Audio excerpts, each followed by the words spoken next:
Madness fan. I'm a mid-major guy. And so when I'd seen that and your expertise, I just thought that was pretty cool if I could actually find like the real person. So hello, pleasure to meet you. Yes, you as well. So this is Play by Play, presented by Win or Lose Sports. Visit us online at winorlosesports.com and on all social media. So Joey, I got to ask you, like, do you do this every year? Fill out a bracket for an NCAA tournament, or is this your first year? I do it every year, yeah. This is And definitely the first year being successful. Really? Okay. Yeah. Are you a basketball fan, or is this something that you studied between last year and this year? I'm a basketball fan. I wouldn't say that I did any studying, just, watch a lot of basketball. I watch a lot of basketball too, but I have never, I have No, never not came to even close. not even close, no, to a perfect bracket, especially going into the Elite Eight and the Final Four. That, to me, that's a 1 in a million chance, right? What did you Oh, say? yeah. I mean, I believe it's like 1 in 56 million is who we're talking to exactly. There was a lot of brackets people post, and there's some duplicitous brackets as well. So I mean, people posting 5 to 15 to 20 brackets. And how many brackets did you actually fill out? I did 2. 2? Yep. Nice. So what was on the winning bracket? Tell us about that one. What was your strategy in selecting those teams? Just kind of based on, I can't say that I did it any differently than anybody else would have. Based on games that I had seen, there was a few picks that I made that like I had pretty specific reasons for, and some of them weren't even really that much basketball related. I just wasn't expecting to do super well, so sometimes I was just like, this is the team I'm cheering for, so that's how I'm going to do it, that kind of thing. All right. So yeah, there is, different reasons for different picks for sure. What was your most surprising one that you got right? I would say I was pretty surprised about the Clemson McNeese game, and I picked McNeese. Just kind of did. Just kind of thought, that they were pretty impressive, but didn't. I don't know that I really thought they would win, but just was kind of impressed by them and picked them, and then they did. I always try to look for those. Oh, go ahead. No, I just want to say, like, every year we kind of look for like the underdog or the Cinderella teams, but it was different for me this year because of the transfer portal. Because a lot of players are moving from the smaller colleges and going to the bigger colleges because they have the option to do that. So there's not a lot of, for me, there wasn't a lot of chance for those smaller schools to beat the bigger schools. Yeah, that's going to become the ongoing problem. Is kind of, I talked to a friend of mine because I'm a mid-major guy, and I said mid-majors are dead, essentially dead in the water, because if you're going to take all those marquee players that make the tournament interesting and have a shot, maybe they should be at those high majors, but they're not. Transfer rules and all that stuff wasn't allowed, so you get to see a lot more parity. And now with being able to you can just buy out the most closest best high major player, and you don't got to worry about getting popped in the tournament because you don't grab the guy who was going to be responsible for doing it, or a big part of it, I should say. Those teams are all good, shouldn't give credit to one guy, but you know what I mean. It's just well, yes, thank you for coming on. Who did you go with to pick it to win it all? Duke. Oh, Yeah. I don't like that. Of course, nobody likes that. No, but this is something amazing that a lot of people can't do and probably would never do. For you to do this out of nowhere, to get a perfect bracket like this, and to say that you don't really study basketball, there, like Ed was saying, there are hundreds of experts on ESPN, Fox Sports, even CNN who do these brackets and are experts and never get it perfect. So shout out to you for getting it this far, even if you don't, even if Duke doesn't win the championship. She's made it to the Final Four, Whip. She said she's only gotten 3 wrong at this point. Yep. So wild weekend, but still, heading into the Elite Eight, Final Four, you haven't got anything wrong. I felt like that was relatively statistically significant. Yeah. 1 in a million, 1 in millions of a chance. So you need to do some commentating and start your own podcast. That's what you need to do, young lady. Yeah, definitely. You have my support. Well, thank you. So we want to thank you for coming on the show, and I'm sure there'll be hundreds of outlets reaching out to you to get on their show, because this, like I said, this is something that never happened. So shout out to you for what you accomplished. Awesome. Thank you, guys. And hopefully we can follow up with you if Duke wins. I'll be messaging you. Okay, sounds good. Thank you. And if Auburn beats Duke, I'll be messaging you. I'm sure you will. Thanks, guys. Pleasure meeting you, Joey. You too. So, I mean, what do you say? What do you say to that? As a basketball fan, as a basketball player, you played in college basketball. Like I didn't get that chance because of early injuries or whatever. But to be coaching and a player in that field, and to have somebody who's probably never played basketball, especially men's basketball, to get a bracket that's perfect. Right. I think Yeah, that's that's I've went through periods of time where I've actually studied. I've spent time researching the teams, like every single little pick. yeah, How many games in a row have they won? How's the chemistry looking for the team? Did anybody get injured as of late? How they do in their conference championship? How have they bounced back after three losses or two right. losses? What's the extension of their win streaks, and when can we expect that to expire? Mhm. None of those things ever work. None of that logic, none of that rationale ever works. Yeah, and I've done research like how do these big teams play against the smaller schools? So like for Yeah. example, when Michigan football team lost to Appalachian State, like you do that type of research so you can know where you're gonna place these teams. But for her to come out on top like that is insane. I was just telling her, I was like, we think about, these analysts get paid all this money. And I was like, in reality, those people that have those brackets that are still perfect, they should be doing the round table. That's who I want to hear from. Yeah, Like, exactly. they're out experting the expertise, Right, the right. experts that we listen to year to year. So I like to see what was involved in their logic and their selection facilitation models. You know what I mean? So very fascinating, very interesting. So Very. we'll see if Duke So pulls it out. I hope not. But let's kind of reintroduce yourself to the audience, where you play basketball, where you're from, because you're not from Milwaukee, you're from Ohio, where you played in high school, college, and go from there. Absolutely. Yeah. So I was born in Ohio, obviously Massillon, big football town, and ended up growing up in Marysville, Marion, Ohio, where I graduated from Marion Catholic. Was recruited to the Buckeyes and all that good stuff. Was a player of the year in the state of Ohio. Ended up going to Northwestern right out of high school. Got into a little bit of trouble started my sophomore year and ended up having to go down to JUCO. So I spent 2 years down at Paris Junior College before Coach Pearl found me at Mullins, a JUCO jamboree or JUCO showcase.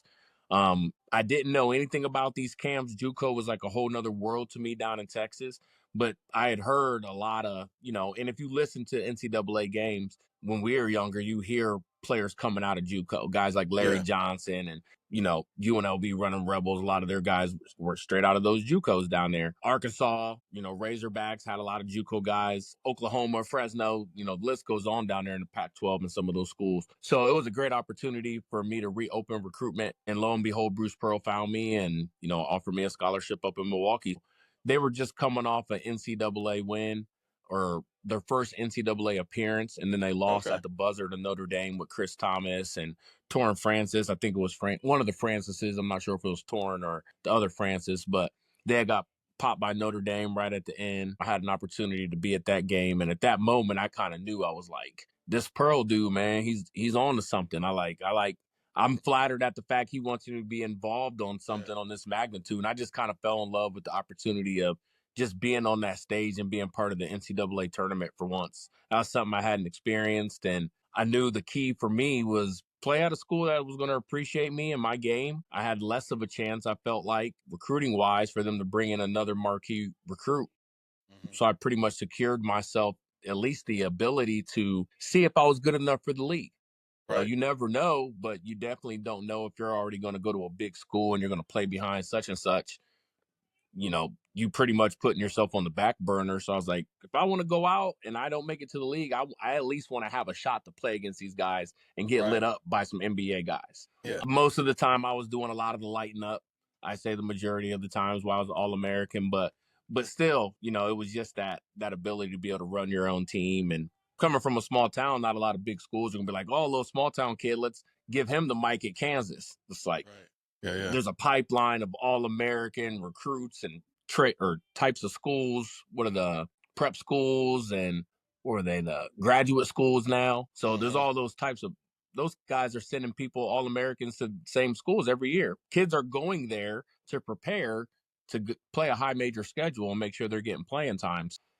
if you go the conventional high school route, it could be a little more challenging as it is, Yeah. respect level of where you're playing and stuff. So, Right. And we talked about this before with another guest about the difference between our city league teams and the prep schools. A lot of our players are leaving the inner city schools and going to the prep schools, leaving the state, actually, leaving Ohio and going down to North Carolina when you got Oak Hill and all those schools down there to play in the prep schools because they're being watched. A yep, lot of city league teams aren't being watched at all or yep. recruited from. Yep. And environmentally, you got to think about the teammates you have in high school. Some of those guys, many of them aren't expecting to go play at a high level in college. So there's a certain amount of discipline, dietary needs, sleep schedules, Yeah. plyometric workouts, weightlifting. They're trying to prepare for those freshman woes, that transitional period that can keep a lot of freshmen in a slump, or maybe give the coaches idea maybe they need to be redshirted so they can get used to the study and the workouts, the sleep, the distractions. All that stuff takes time. A lot of times, if you want to get into that early environment, a prep school is going to be the way to go. It is what it is. And that's no disrespect to any high school coaches that don't Right. run fine programs, but there's a difference between a couple college kids and you running a good high school culture and the demands that are going to be on a millionaire coach who's bringing Yeah. in all Americans every single year and sending them to the pros. There's just a way different interdisciplinary conceptualization and approach that's going on there. Let me ask you this. So if there are kids or students, athletes who are good enough to be on that level to go to a prep school, but for some reason their parents don't have the means to get them there. That means transportation, financially. Where does that kid go? Like, what does he do with his career starting off in high school? When I came out, an AAU wasn't that big then. So it's kind of been not even a fair comparison for me to use my personal experience in a climate that doesn't is not in context today. Right. But when I came out, my dad was big on didn't let me play AAU, didn't go to showcases and all those types of things. He usually it was like he was instilling motivation for those types of things to irk me. And so I just lived in the gym. I get up at 6. I saw a ranking or something or read an article about an 8th grader or a 7th grader. It would make me jealous. I hated it. And so I go to the gym right then and shoot. I might have it in my sock while I'm tearing people up. That ranking, I want to see these kids someday. And so for me, just stay grounded, stay humble. God always makes a way. Lo and behold, my high school was very successful throughout my duration, at least my career. And so we were able to get a little bit of exposure through the press. And as I got older, coaches did start to notice and call and got recruited by Kevin O'Neill, who was the New York Knicks coach the year after he recruited me to Northwestern with Okay. Stan Van Gundy. They were good friends. So you talking about NBA guys, even my new coach at Northwestern, Bill Carmody, he was an NBA consultant for, 10, 15 years, came from Princeton when they went to the Sweet 16 back in the 60s. My assistant coach actually took them to the Sweet 16. The assistant coach or the head coach at Princeton now was a player at Princeton who went on the Sweet 16 run. Wow. And he coached with the coach that led them on the Sweet 16 run, and now he's the head coach at Princeton. Wow. Yeah, so but he was my assistant at Northwestern as well. So, just knowledgeable guys, but these people for a living, they get paid to find you. So I would tell kids keep working as hard as you can, even if it seems like these coaches don't know who you are. It is their job to find the diamonds in the rough. It's their job to find those kids that no one else has ever heard of before. So Because if you're that good, you're that good. No matter yeah, who you're playing with or against, you're that good. I tell people that all the time. I say I don't care what school you go to or who you play against. Getting bucket is getting bucket. You can shoot the ball no matter who you're playing against. It don't matter what they're not the toughest defense. A shooter can shoot no matter no matter who he's playing against. yep, A guy can handle the ball no matter who he's playing against. You can see the potential in these kids no matter what school they're at, inner city, yep, prep schools, or Catholic schools. So if they're there, if the talent is there, it's there. yep, yep. And yeah, you can play, they'll find you. Plain and simple. So, I just tell kids keep run your course. Run everyone's journey's different and you all got to cross paths at some time. Right. Whether it's later on an AAU or a state championship or a college game, you all have to cross paths to get to that pro league. So there's no ducking and dodging anybody. The player that was hyped up, if he's not good, he's going to get exposed. If he was that nice, he's going to expose people. That Right. kid you never heard of who Iowa or somebody picked up, that got passed over by this school, that school, that school, was working in the dungeons when nobody knew. You got to cross paths with that individual at some point. So you just got to always be up on your game. That's at the end of the day. Don't Right. get caught lacking. Don't Right. get caught lacking out here. So we talked about the NCAA tournament and how the mid majors and the smaller schools aren't the Cinderella schools anymore. There are no Cinderella schools. The smaller schools beating the number one, beating the 16, or the 8 beating.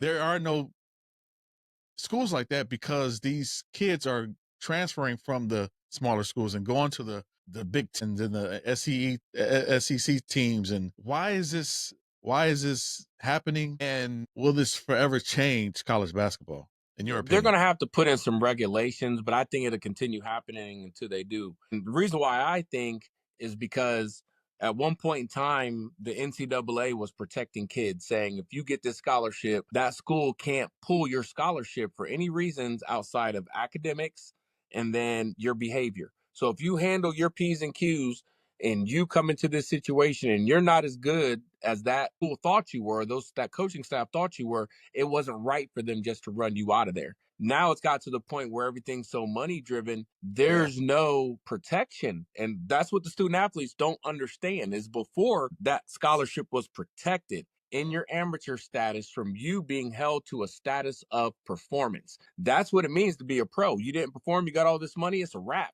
Don't worry about that education. Don't worry about them networks we was talking about. Don't worry about none of that because you ain't getting none of that. You ain't gonna get your money. Scholarships are wrapped. It's pulled. So parents have to ask themselves, do you really want this to be a business?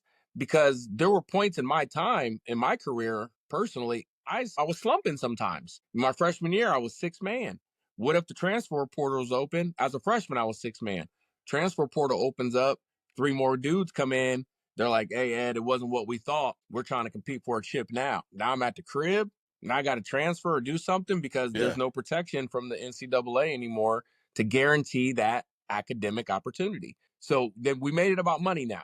So you kind of going to get what you deserve. And the coaches that were recruiting All Americans before, they had to sit with their mistakes. If that kid was overrated, well, you just got him now. Now it's like we can take this chance on the All American. If he don't pass up, the dude who shows us them better stats at the small major or mid major, whatever school, okay, we missed you, bro, but come on right now because it's illegal. Here's that bread. Sorry about that. Sorry for the mix up, but here you go. So, here we have it.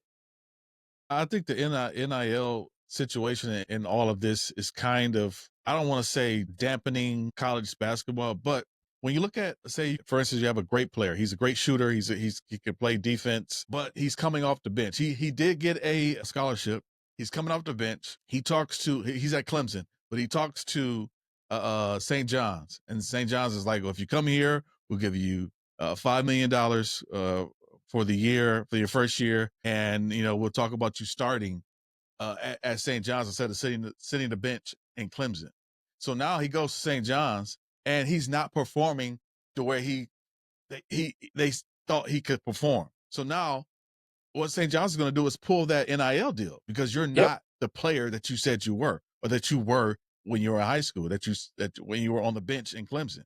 So now you're a student with no scholarship, with no money, and you're not starting because you went transfer from Clemson to St. John's. You probably don't have a seat on the bench at all.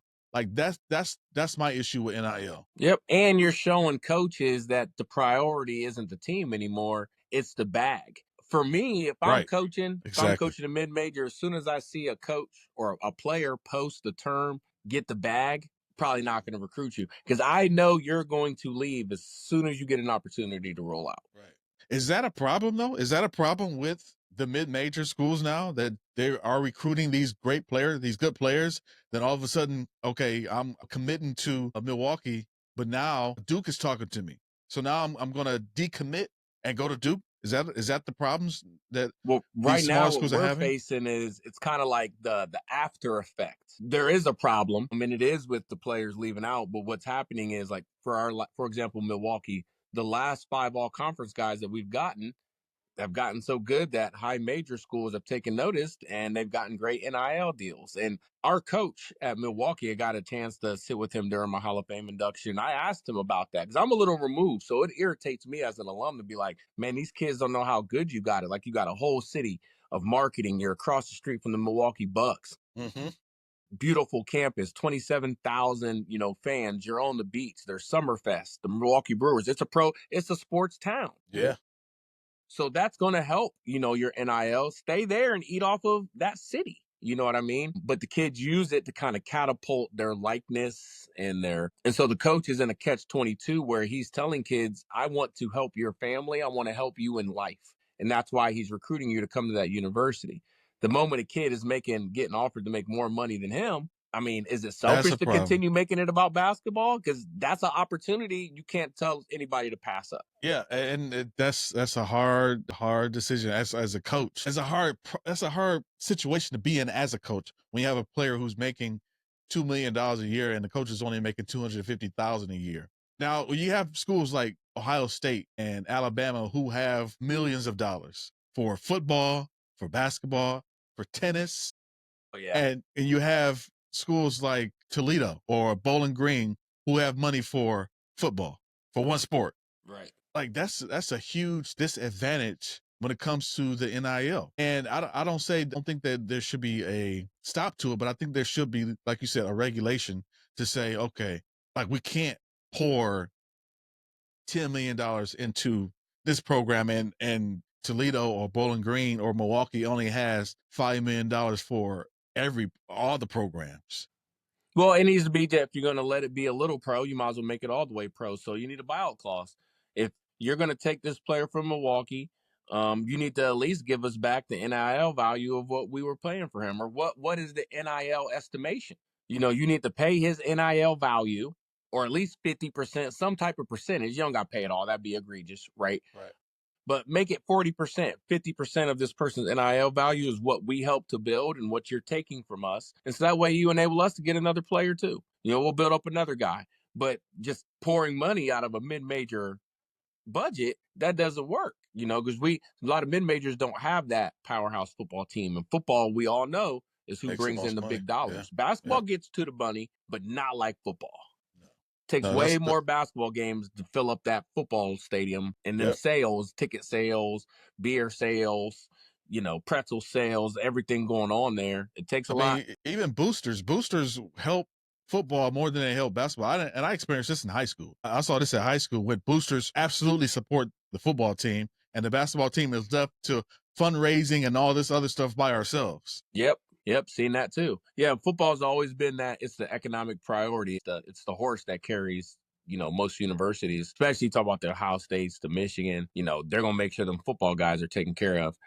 But I think also the conferences can do a better job of doing some type of like maybe profit share where every school puts in $50,000, and then at the end of the year you can give $500,000 to your player of the year, or $150,000 or $250,000 to your first teamers, as long as they stay in the conference. Maybe that works as an incentive to be like, that's an idea. I can get 500,000 here if I stay and reap the fruits of my labor, or I can leave where that money is going to be based on new performance. So do you want your bonus or do you want your projected salary? Right.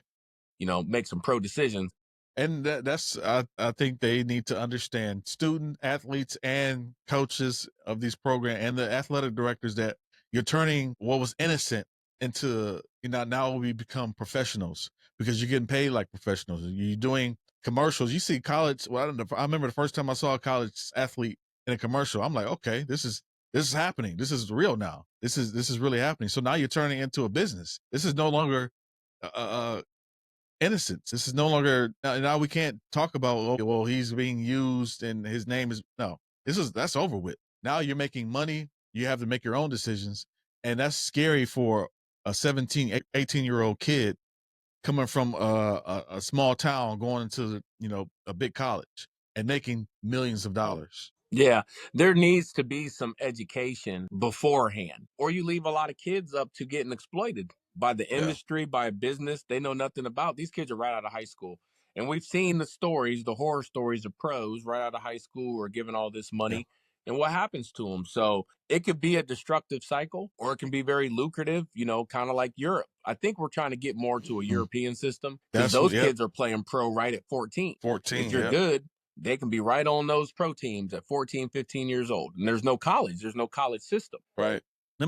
So we're talking about that as 14-year-old, playing pro like Luca started when he was 14. Wemby started when he was 14. Melo. Melo started at 14. Unless you have a father like LeVar, you should kind of steer away from the NIL and all the big business type stuff. Talking about like the 55th pick of the NBA draft in 2024, and we all know who that is. Mm-hmm. Has there been any conversation in the past about the 55th pick, the 54th pick, the 53rd pick, the 25th pick in the NBA draft? I've never heard conversation about the 25th to the 55th pick in the NBA draft ever in my lifetime. And I know it's because this is LeBron's son, but don't you think this is a little, it's like they're baiting. They're baiting LeBron, they're baiting Bronny just to get clicks, just to get likes, just to get conversations started, just to monetize who they are. Yep. I think you're exactly right because that was my main point is since when has a 55th pick been newsworthy of either failing or succeeding? Unless you're a 55th pick and you hope the San Antonio Spurs, like who was it? Who was their pick? Was it Tony Parker? What Ginobili. One of their guards was a second round pick, I kind think of it low. was Ginobili. Yeah, and blew up. Started doing his thing. Now that demands the attention of the news. Right. This is like, wow, like why is a guy I was almost drafted? You're not expected to do anything as a 55th pick. I almost thought it was a strategically brilliant place to draft that kid to keep him away from the pressure of being LeBron's son. Exactly. And when you're talking about these draft picks, there are people who's been in the league for 3 to 4 years who haven't done as much as Bronny has done now. And not to say that Bronny is a phenomenal player, but he is a basketball player. We all know that. As basketball players, you can recognize a good basketball player. Yep. Not everybody can score 55 points, 40 points, 39 points in the G League. Not everybody can do that. Not everybody can score 17 points in the NBA. So it's not like he's a bad player. To me, my father was a great shooter. Like he was probably one of the best shooters that come out of Toledo. So the pressure of having a father who's known for doing something, and for me to go out on the floor and say, okay, I'm not my father, but I have abilities, and you try to go out and perform, it's like you have this pressure on you. And I understand what Bronny is going through. Not that my father was an elite NBA player, but right, he had a reputation on the basketball court. So as the son of a great player, it's like you have this pressure and people expect you to be that person or to live up to their legendary status. And that's not possible. Right. It's not possible at all. I don't care who you are. Your father was Michael Jordan's son, would never be Michael Jordan. LeBron's son would never be LeBron. Magic Johnson's son, of course we know, it would never be Magic Johnson. But that's why it's kind of an unfair comparison to be like, okay, you got some of his DNA, but you're not an exact clone, the exact replica of this person's chromosomal model. So it's like, it's not the same person. No. But like you said, I don't see why there's been some guys that maybe shouldn't have been in the league, whose parents did play in the league. No one ever said anything about it. I always thought it was just kind of how it was. I mean, Steph Curry obviously deserves to be in the league. His father was Dell Curry. He got the job through Mark Jackson, who was a teammate of Dell's when they were in Toronto. He was the head coach. Of course, he's going to take the little boy he's been watching shoot around in the gym when they were in Toronto in those videos. Like, think about it, people. So you've already seen the nepotism, the accessibility to the league practices. Look at Kenyon Martin Jr., Scottie Pippen Jr., Gary Trent Jr., Luke and Bill Walton. Like, I would say probably 40% of the NBA is genetic links. And why is that so? Well, it's because their parents are genetic freaks. Right. So if you get a drop of that, freaky deaky blood, Jason Richardson, Vince Carter, you probably are going to be a safe bet to say he's probably going to be a little bit similar as far as where he measures with the norm of athleticism. I mean, Vince is your dad, LeBron's your dad. So I don't even know why people are mad at it. Right. This is what I don't understand. Luke Walker, Bill Walton was a great player. Like, he was a once in a lifetime white boy who could do anything on the floor, pass the ball, shoot the ball, play defense, rebound. Luke Walton was not that. No. He was an okay player. He played some role in, I think, the 2010 championship that the Lakers won, but that was it. He was a role Yep. player. Yep. Nothing more, nothing less. They didn't make a big fuss about it because it wasn't click worthy, because back then there was no clicks. Right. So Right. now clicks equal money, monetization, viewership. So that's what it is now. That's all I think it is ESPN is capitalizing on people are going to click on this because Stephen A. Smith is going to say something ridiculous about LeBron's son, and LeBron's going to react. And then Draymond Green is going to react to Stephen A. Smith's reaction. And then Marcellus Wiley is going to react.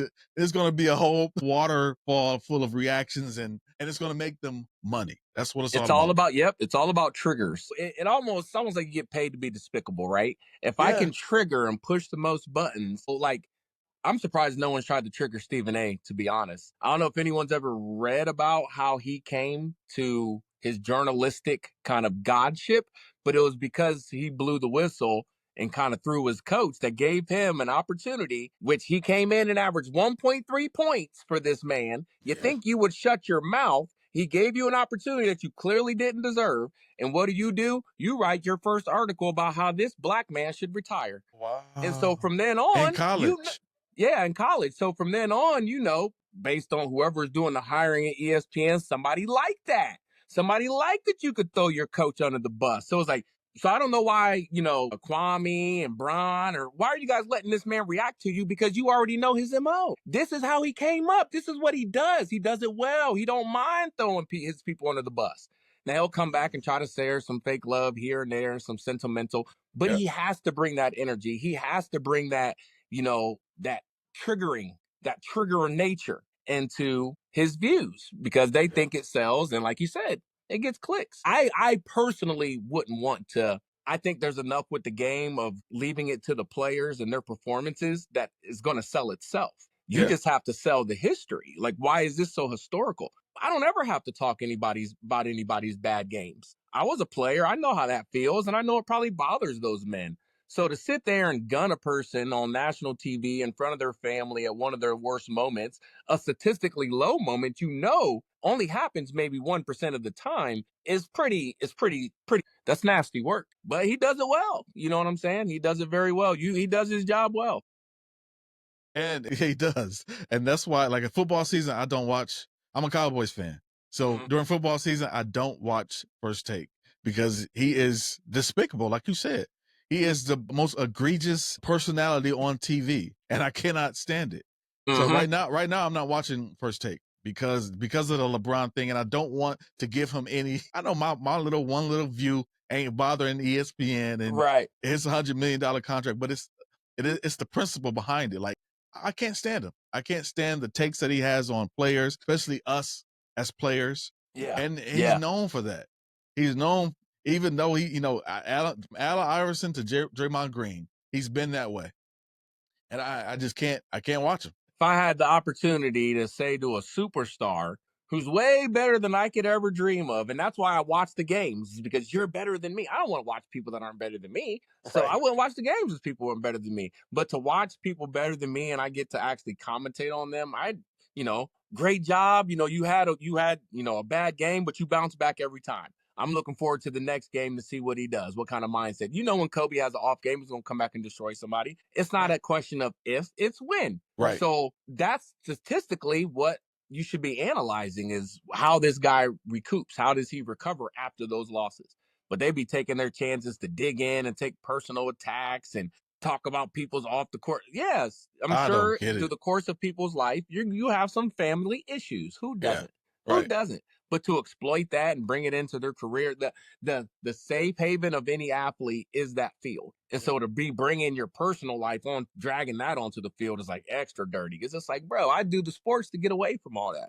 Like, why are y'all bringing that here? Right. This is they my know safe what they're doing. haven. This is my safe haven. But it's like, do you think it changed though? Like before in the 90s, 80s, 90s, 2000, it wasn't this out like this. When you have broadcasters just blatantly disrespecting players and in their personal lives. I know they talked about Dennis Rodman when he was with the Bulls and with San Antonio, with Detroit, what he did off the court, but some of the stuff that he did off the court was brought to the team because his performance showed. Do you think it's more now, like out there, where these broadcasters they just don't care? I think that there's so many. You got to go through such extremes to stand out and get that storyline, right? And so now with more journalism, with more channels, with more subscriptions, with more podcasters, with more accessibility, I think you got to be more outlandish. Like you literally see, I call it viralism. Okay, new Yeah, term that I just made up. I like But that term. that is I think it's a mental health disorder or disease when you're willing to embarrass yourself to go viral like that. I've seen people half dressed, like really unflattering aspects of their bodies, and they're showing it off. And I'm like, they are crazed for attention. Like, there's no reason to do some of those things. Yeah, and you see it came out, it was like that on Facebook, like that on Instagram, but when TikTok came around, that's when it really kind of opened like the Pandora's box Yeah, because people went viral so fast and they saw what people were doing to go viral. So now it's like what you can say something, you can not wear something, you can do something, do a dance, you can hop on a trend and you'll go viral. Look, yep, I have 12,000 followers on a TikTok. And it's not because of my podcast. right, It's because 2 years ago I was going through a breakup and I was posting stuff about my breakup and that went viral. right, So now I post my podcast on TikTok. It gets views, but not like right, it did back then. But I'm not going through that anymore. I'm not right, going to put stuff out there just because it gets likes and gets views and gets followers. I'm not doing that. I'm not following that trend. I did that because I was experiencing something. But right, now it's like people don't care what they're experiencing. They just want to do it because the attention, and I go viral. I got millions and millions. I had 12,000 followers 2 years ago, and I stopped because I'm like, okay, right. this is getting out of hand. Let me focus on healing myself and doing the right things. So what I want to do on these platforms. Yep. There was a point in time when we played that the only attention you got was from the media. And after that, you really didn't want to be in the media. You really didn't want to, like when YouTube first came out, I graduated in 2005. YouTube was out during March Madness. My mindset was not to go live and exploit the platform and the TV stations and all this stuff about being on March Madness. I feel like that'd be a piss poor leader. All of a sudden, we made it to the tournament, and I'm on here recording myself walking on the bus. Look at me, like what?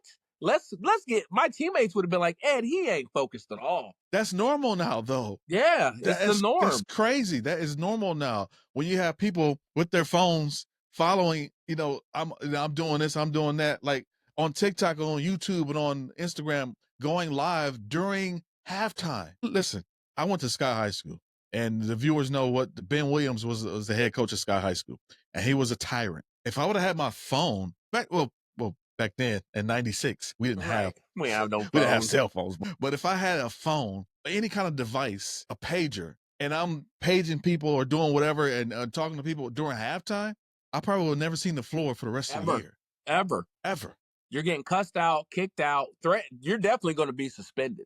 Oh yeah. Like Yeah. that's unheard of. Yeah, they like, what are you selling drugs now? You got a pager in here, you got a cell phone in Yeah. here, like what are you doing What's here? going on? But yeah, like now that is normal for student athletes or professional athletes to have phones during halftime, during the game, during the bus ride to another location. No, that would never happen. Yeah. Ever. Even I've had to get used to coaching middle school age kids. I've had to get used to them doing TikToks and stuff before games because I can just hear my dad be like, that's why we're going to get our ass kicked. You guys are out here dancing and prancing around the hall. My You ain't God. focused. Now, I can say that that's a little excessive. Like the kids, we went 42-0 and there's a time and a place. But it's like after the wins, after we get 4 or 5 wins, I might jump in a TikTok with y'all just Right. because we went through training camp. We've gotten off to a good start. But Yeah. one loss, I'm cutting the deck. It's crazy how times have changed like that, and we have to adapt. And I think we were born in a perfect time to where we've experienced to where we didn't have all that. And now, as parents and as coaches, we can say, okay, now we have to adapt to all this. We have laptops, we have iPads, we have Apple Watches, we Oh have yeah. cell phones, we have all this stuff. So we have contact with our, first of all, we have contact with our kids and our students and our athletes at all times. And we didn't have that back then. I couldn't reach out to him. Like my favorite coach was my elementary coach, Cornell Talley. And he was like an uncle to us because he picked us up for school every day. And because he wanted us to play for that team, for that elementary team. And this was Yep. in elementary grade school, 5th and 6th grade.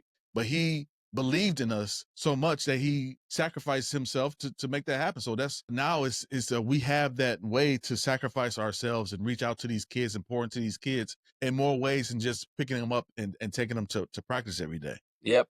Technology's been amazing too with everything, when used the right way. But yeah, it's definitely made everything much more accessible. And, that's just the world we're living in right now. Everything's accessible. Coaches are accessible. New coaches are accessible. New programs, videos, training lessons. Yeah. Everything is online to see. So different world. Yeah. Like my head coach at Rogers High School, he sends us text messages and the playbook, have to go to a link and to see the footage of the practices and all the games right there in our phones. Now it's like back then we had to, we had to get the book out. And Oh yeah.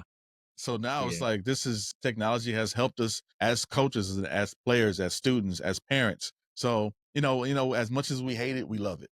Yep. Yep. I remember during COVID, we had the restrictions on gym accessibility. So we couldn't get into the gyms. And if you did, it couldn't be more than like 5 or 6 kids in a group. Then we were practicing social distancing and all these ridiculous little things that didn't minimize the spread. We were going up the entire time. We're putting in all these safety parameters. Mhm.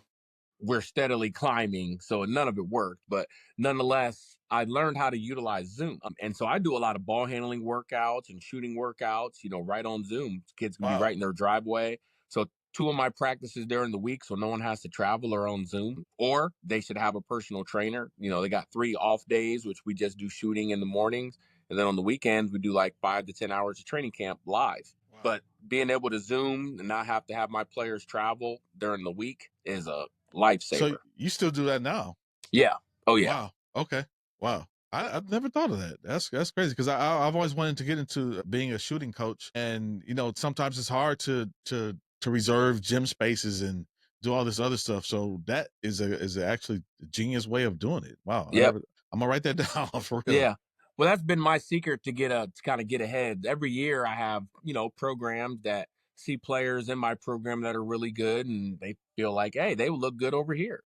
Which they do. They're good players. But how do I keep having those players that, top circuit teams and everybody won every year? And I think it goes back to what helped me get in the Hall of Fame and be an All American in college is when I see you guys post those workouts, we're just going to do twice as much. I see people post, we got in 6 hours this week. Oh, you guys are real 12. good. So let's do 12 all day. You just sign me up for that because you're running your mouth. And I just don't say nothing about it. So the longest people, but you should assume that about me by now that I'm doubling up those workouts. Like, we just never really talk about it. This is probably the first time I publicly say it, but my girls are Wow. 9th grade now. So it don't matter. You can't catch up anyway. Wow.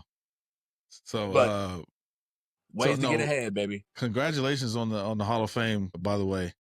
Oh, appreciate it.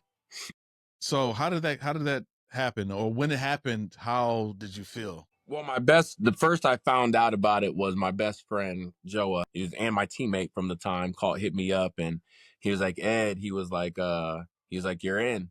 He's like, you're a Hall of Famer now. You're a Hoff. And I was like, I just kind of paused for a second. I almost kind of brought a tear to my eye. I think he was kind of emotional too, because he immediately went back to, that first time we were together on that visit and we met and we was like, hey, I'm coming here, bro. Like, let's make history. Like, you know how cliche it is to say that maybe to a person, but when you get to say it, like really beat each other up in practice over the years and have each other's back on that court and get something done, there's no better feeling. I'd never even thought about getting into the Hall of Fame. I don't think it's anything as a player, you think about really doing. You don't come in like, I want my name in the rafters. Like, it's a lot of work and it's very rare, but we were able to get it done. And then the ceremony itself, Bruce Pearl did a video, talking about the whole run and reminiscing on me as a player and today, which is pretty cool considering their run. And A couple of my teammates, few of my teammates showed up, and they all came to the dinner that night, and they did it the same weekend. That was the 20th anniversary in the Sweet 16. Wow. So it's all like coming together at the same time. The Hall of Fame induction, 20-year anniversary, and Coach Pearl hopefully getting his title. I think he's overdue. He got National Coach of the Year, so another feather in his cap. But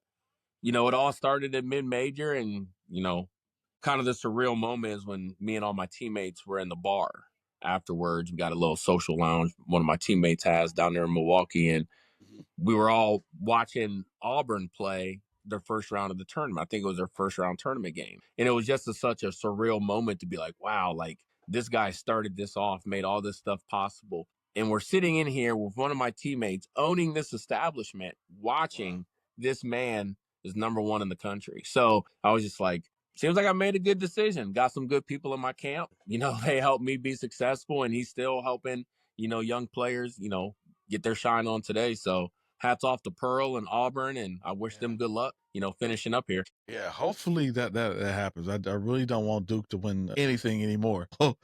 Let's push for Auburn to win this championship. So we got a few minutes left. So before I go, I always ask these questions to every guest, especially those who are actually in high level basketball, which you were, of course. Who are your 5 players of all time? Oh, top 5 players of all time. I probably got to start with the great Wilt Chamberlain. This guy, when he was at Kansas, and this is when you weren't allowed to go straight to the league. You weren't even allowed to play as freshman in the NCAA when Wilt Chamberlain was in school.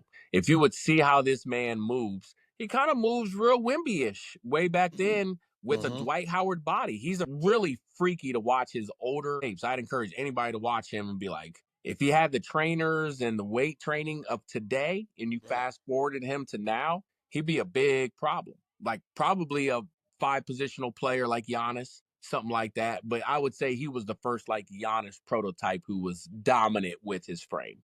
Okay. Scored like 60 or 70 points against Kansas's varsity as a freshman when they weren't allowed to play. And so when I saw that, I was like, wow. So these guys are winning championships. Jordan's, scoring 15 in the national championship game. And this guy's hitting the national champions for 60 and he's not allowed to play. Wow. He's got to be the GOAT. Got to be the GOAT. After him, I probably have to go to LeBron. I know a lot of people get into the LeBron Jordan debate, but if you follow a chronological order of their age, LeBron blows this man out at every age and has played in the league before and after Jordan was even in the league. So when this man's 18, Jordan is at North Carolina. He's getting Rookie of the Year in the league. LeBron is Rookie of the Year in the league. What would he have done to college? He would have demolished college, demolished the college level. His second year, Jordan's still at UNC, averaging 10 or 12 points at the age of 19 or 20. LeBron is dropping almost 30 every night, getting ready to hit the Pistons up for 25 and a quarter. Just a very big difference. And then you go to age 40 or 38, 39, Jordan's retired, got a little bit of belly fat on him, feet up. Face getting a little rounder. He's retired. He's chilling. Bron is still maybe about to make a push for a championship. So it's like, at what age was this man not getting it done? 10 years in a row in the chip? I don't care if you lost every single one of them. 10 years in a row in the championship in the league? Yeah. In the league, let's say he lost them all. That's still ridiculous. That's crazy. Yeah. Jordan never got to the championship 10 years in a row. He won 6 in a row, and that's miraculous. That's amazing. But he wasn't in 10 chips every single time. Win or lose, that man's there. Nah, he was getting bumped out in the first round. So while LeBron's getting beat or swept by the Spurs in the finals, as they like to throw up, so ain't Jordan in the first round against the Celtics or the Pistons. There was a whole documentary about Jordan having to lose so many times to the Pistons and the Celtics called Learning to Fly. Watched it every day from probably like age 10 to 14. And it was all about Jordan getting his ass kicked. Yes, I remember that. The whole documentary was about Jordan getting his ass kicked until he learned to fly. So what was he doing before then? He was drowning in scoring titles. And Phil Jackson, no one's had to have that conversation with LeBron. Phil had to have a conversation with Jordan about using your teammates, not going after the scoring titles so we can get rings. LeBron came in on that. People have actually used that against him early in his career. He's too unselfish. He doesn't have that killer instinct. Well, we've seen 20 years of game winners now. So That was false. That was a false narrative. Was he had the second most game winners of all time? Yeah, he's LeBron? getting up there. Yeah, he's number 2 now. Yep. And you do deserve to have all the records if you can play in the NBA the longest. I mean, that in and of itself is a feather in your cap. The GOAT should probably play the longest. Like, all right. Third, got to go MJ. MJ's right there. MJ started off the Flash. He really got people to fall in love with the game. Jordan's responsible for taking the game to a whole nother level. Yeah. He was a superhero. Yeah. And he had a cartoon that said he was a superhero. I think that's why so many people are hanging on to this, because he was their childhood cartoon. You can't tell people that Bugs Bunny is a clown. You can't tell people that Mickey Mouse. You're messing up their childhood memories. So when we come and we talk about LeBron, we're messing up the Jordanaires' childhood memories. We watched Pro Stars. We woke up on Saturdays eating cereal, watching Wayne Gretzky, Bo Jackson. Right. Wow. And Michael Jordan on Pro Stars. Yeah. So we think we've been conditioned to believe he is the Messiah. That could be true. Psychologically, that's probably true. Yeah, absolutely. You are into psychology. Like I have a master's in psych. All right. And I teach college psychology. So okay. Yeah.